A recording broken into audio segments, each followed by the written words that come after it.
नमस्कार दोस्तों, आप देख रहे हैं जस्ट नॉलेज और एक बहुत ही एक बड़ी खबर जो सामने आ रही है। वो बड़ी खबर का नाम है boys locker room case. Delhi के कुछ नामी स्कूल के बच्चों ने सोशल मीडिया पर एक ग्रुप बनाया था जिसका नाम था बॉयज़ लॉकर रूम। ये मामला अब सुप्रीम कोर्ट पहुंच गया है, जहां पर कुछ वकीलों ने कोर्ट को खत लिखकर मामले में दखल देने की भी मांग की है।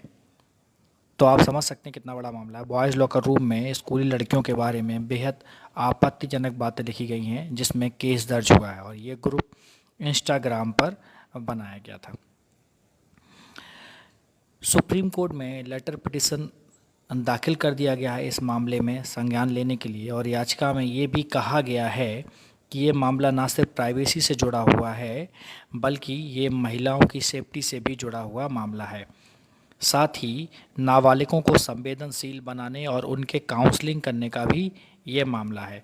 सुप्रीम कोर्ट से मामले में दखल की गुहार लगाई गई है।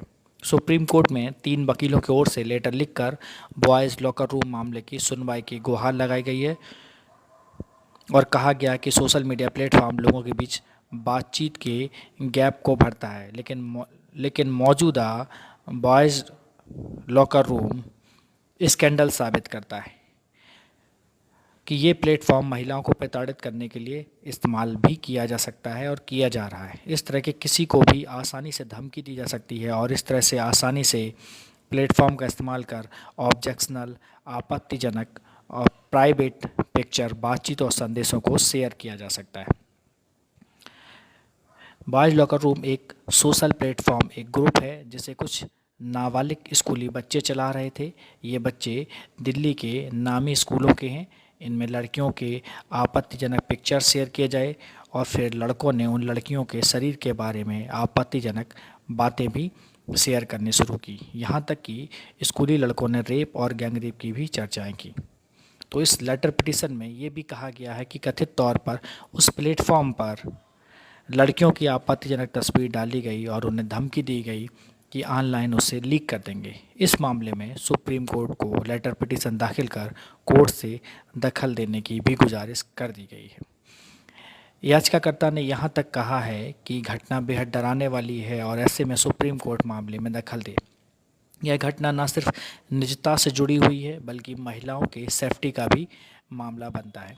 साथ ही नाबालिगों को इस तरह की घटना से बचने के लिए उन्हें संवेदनशील करने की ज़रूरत है। जो हरकत की गई है उसमें आईटी एक्ट की धारा 506, 507, 509 ये आईपीसी की धारा हैं और आईटी एक्ट की धारा 67 और 67A के तहत केस बनता है। दिल्ली महिला आयोग की शिकायत पर दिल्ली पुलिस की साइबर सेल ने केस दर्ज कर लिया है। अब मामले में ट्रायल की दरकार है।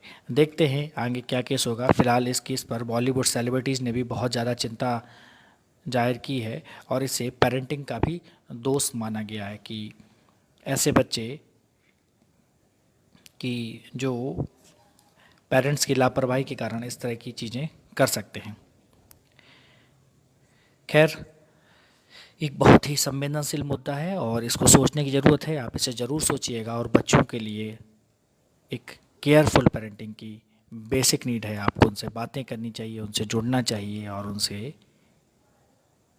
उनके स्कूल कॉलेजेस, उनके दोस्तों के बारे में भी जानना चाहिए और ये चीज़ों को ध्यान रखना चाहिए कि वो किस प्रकार की गतिविधियाँ कर रही हैं। उम्मीद करता हूँ कि आपको ये न्यूज़ पसंद आई।